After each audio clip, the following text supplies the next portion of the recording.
Bwana wetu Yesu Kristo asifiwe tena. Ni muda mwingine tena Mungu ameuruhusu ili tupate kuchangia neno lake pamoja na wewe. Kuna ulizo ambalo ninalo leo, ninataka tulitafakari pamoja na wewe.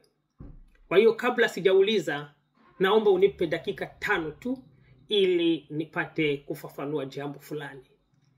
Na kisha hapo mwisho nitauliza sasa.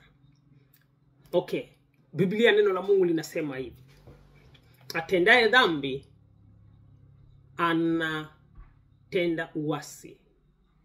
Kwa maana dhambi ni uasi. Okay. Uasi mara ya kwanza ulitoka wapi?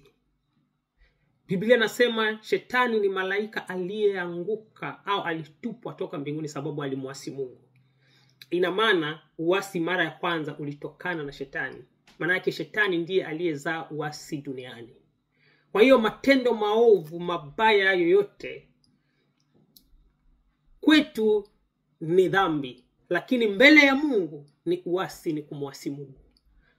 Kwa hiyo dhambi ni mtoto aliyezaliwa na shetani kwa njia ya uasi. Okay. Biblia neno la Mungu linasema tena, wote waliompokea aliwapa uwezo wa kuwa wana wa Mungu, ndio walioamini jina lake. Okay. Kwa kumwamini Yesu tumefanywa kuwa wana wa Mungu. Kwa hiyo Mkristo ni mtoto wa Mungu aliyemzaa kwa njia ya Yesu. Na vivyo hivyo dhambi ni mtoto wa shetani aliyeizaa kwa njia ya kumuasi Mungu. Kwa hiyo kinyume cha Yesu ni uasi. Kwa hiyo mtu asiyeamini Yesu ni muasi. Okay. Na kama dhambi ni mtoto wa shetani aliyeizaa kwa njia ya uasi, kumwasi Mungu, na mtoto wa Mungu au Mkristo ni mtoto ambaye Mungu alimzaa kwa njia ya kuamini Yesu, ina maana shetani ni baba ya dhambi na Mungu ni baba ya Wakristo. Okay. Kabla sijauliza, acha tusogee mbele kidogo hapa. Biblia neno la Mungu nasema hivi: atendaye dhambi ni mtumwa wa dhambi. Mtumwa maana yake, kama uko mtumwa wa mtu, ina maana hata mtoto wa ule mtu anakushinda kwa faida, kwa kila kitu. Hata kitu chochote cha ule mtu kinakushinda kwa thamani. Kwa hiyo kuwa mtumwa maana yake ni kuwa kama mtu wa mwisho katika mambo yote. Kwa hiyo Biblia inasema atendaye dhambi ni mtumwa wa dhambi.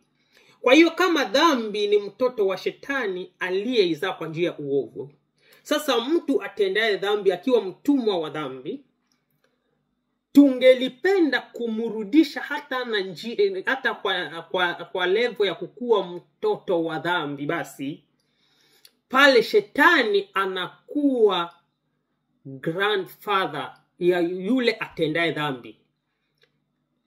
Atendaye dhambi akiwa mtoto wa shetani, ambaye atendaye dhambi akiwa mtoto wa dhambi, ambaye dhambi ni mtoto wa shetani, maana yake shetani ni babu kwa yule atendaye dhambi.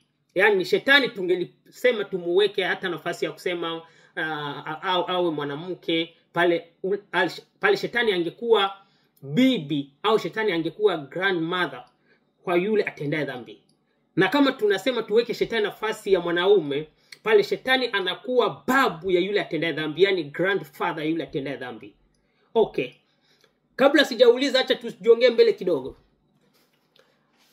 Tunaposogea mbele, Biblia neno la Mungu linasema ya kwamba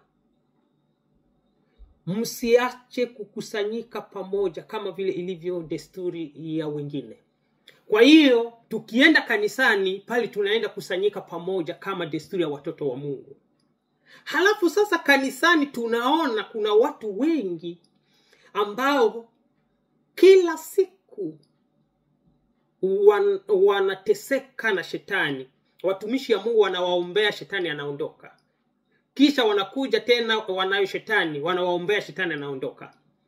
Sasa kama wale watu ni watumwa wa dhambi, matendo yao haibadilike. Wanaenda wanatenda dhambi kama vile wanavyotaka, na shetani anaishi ndani ya maisha yao, katika maisha yao. Wakifika kanisani, watumishi wa Mungu wanateseka na kukemea shetani na mapepo toka ndani ya maisha yao.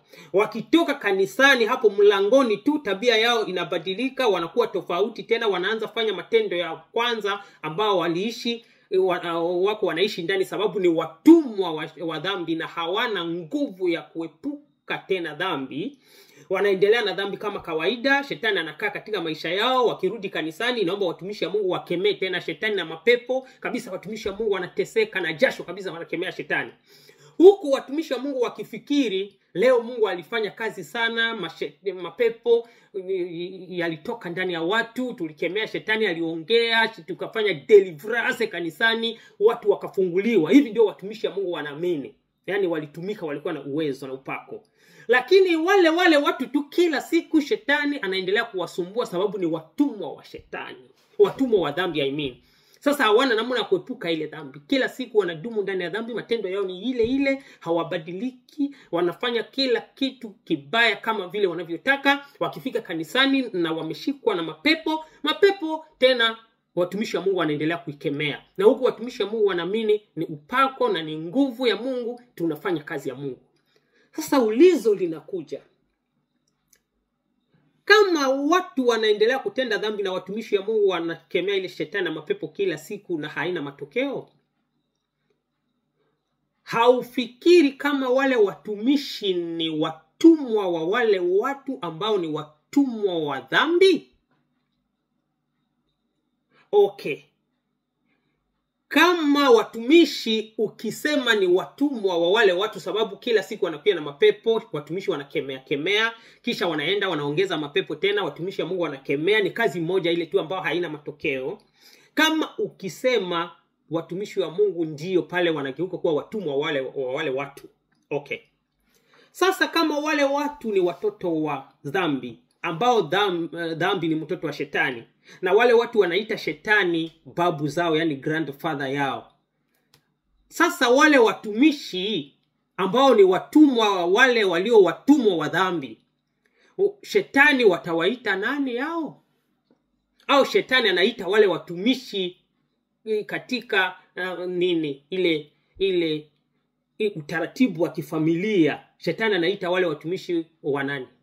Kama mtoto wa shetani ni dhambi, na mtoto wa dhambi ni ule mtu asiyebadilisha maisha yake, asiyebadilika, na watumishi wa Mungu ndio watumwa wa wale watu, na wale watu wanaita shetani kuwa babu yao, grandfather yao, shetani anawaita wajukuu wao. Hasa wale watumishi wataita shetani nani? Na shetani atawaita wanani? Ulizo langu hilo. Okay, ulizo la pili, ya tatu ya mwisho. Basi kama ni vile, ili tutoke pale kuile shida na ile utumwa ya kila siku, inaomba sisi watumishi wa Mungu tufanye nini? Au ule mtu ambaye ni mtumwa wa dhambi afanye nini? Dawa ya jambo hili ni nini?